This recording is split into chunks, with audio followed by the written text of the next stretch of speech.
everybody, this is the laser beam of truth, and today we are going to we're going to look at a couple of things that are both current in the news as well as something that many of us folks that are preparing for worst case type scenarios may be having to address and deal with, as I recently kind of have had to address and deal with something. Somebody in my family recently sent me an email and said, hey, we're watching your YouTube videos and we think you might need counseling. We think you might be depressed. We think you might be too focused on the end of the world. And I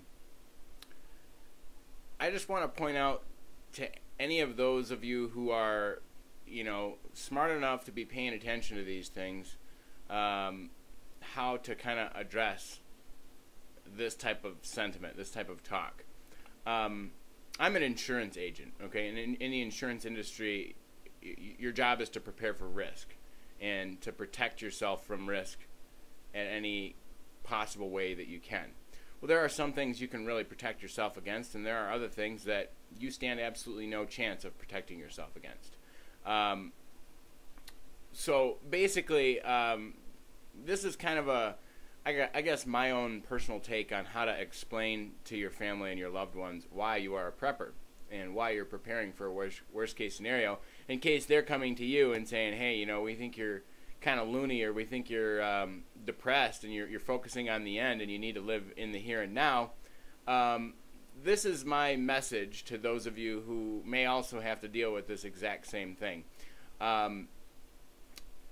This message is basically just a couple of basic tools.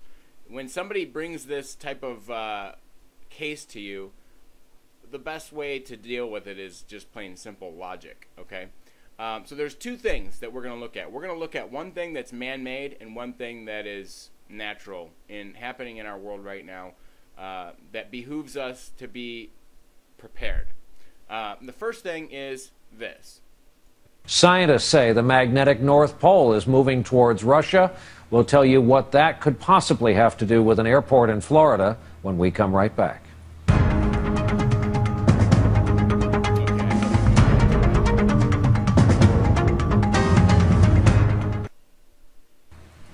Just when you thought there couldn't be more change going on in the world, it turns out magnetic north is moving. Aviators knew this. It's always moved, but not like this. In fact, it's on the move about 40 miles a year now along the polar cap toward Russia. It's a natural, unstoppable occurrence, but because of it, some airport runways calibrated by compass are now 3 or 4 degrees off.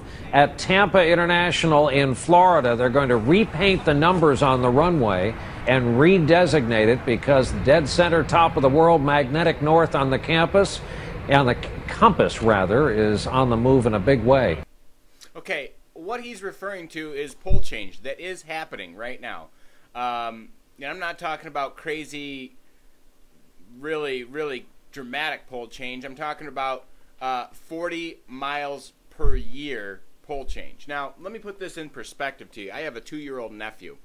If the pole change were just static, which it's not, he just said it's accelerating, and he's not the only one. There's a lot of different sources. You can look it up yourself on the internet. Pole change is accelerating right now.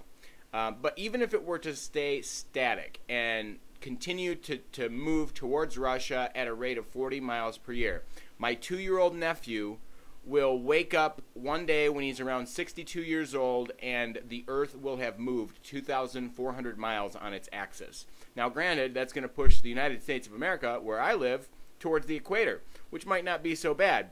But there are a lot of unforeseen and very basically huge Earth changes that will happen as a result of this.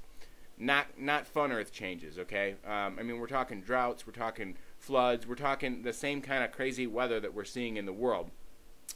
If this continues, then, the place that you live right now will have to adjust to a new climate, okay? So that's one reason, and that's not the biggest reason for preparing and for being prepared, but the real, I guess, linchpin of this whole pole shift thing is that, in my opinion, if it's accelerating, then it will probably continue to accelerate.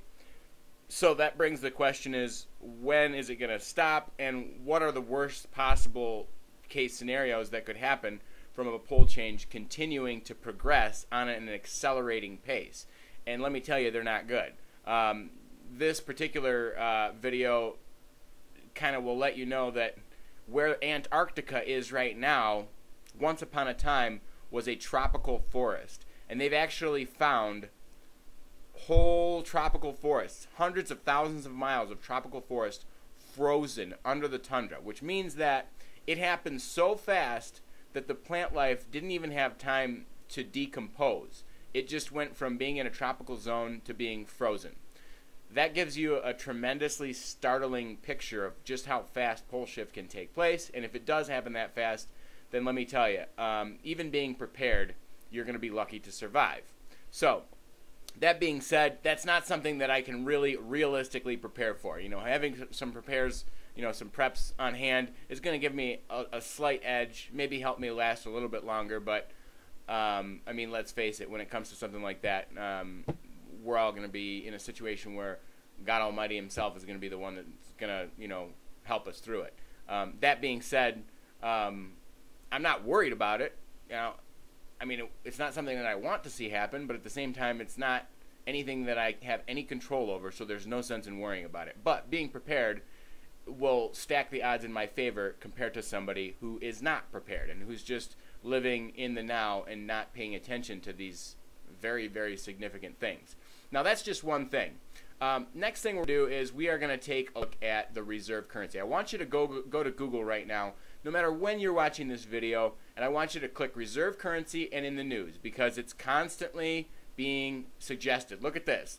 I did not plan this. I have not searched this. I have not even clicked on this link because this only popped up 10 hours ago and it's Sunday and I haven't been messing around with this. But the IMF is replacing the dollar, okay, folks? The United States dollar is on its way out as the world's reserve currency. What does this mean? It means that the times and the days of buying a hamburger at McDonald's for $1 are soon to be history. The times of buying a gallon of gas in the United States of America for $3 or in some change are soon to be history. And the reason being is that as soon as the reserve currency is replaced, and the dollar, the petrodollar, which is called that for a reason, and that reason is that every single country in the world that buys petrol or oil buys it in dollars.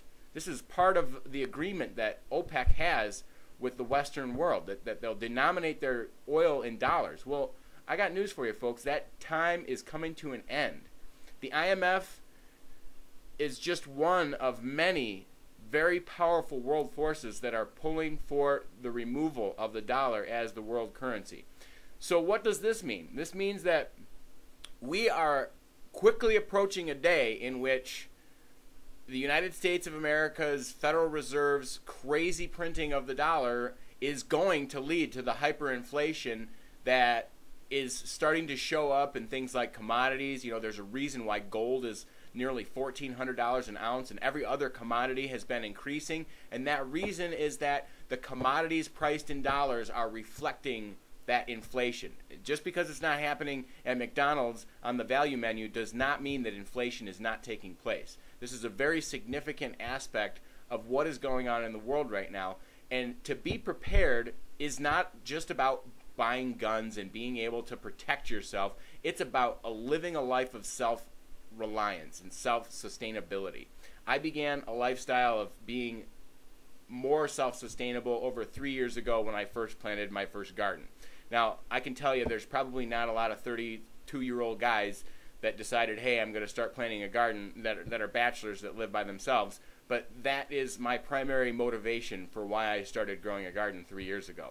And it's a rewarding lifestyle, okay?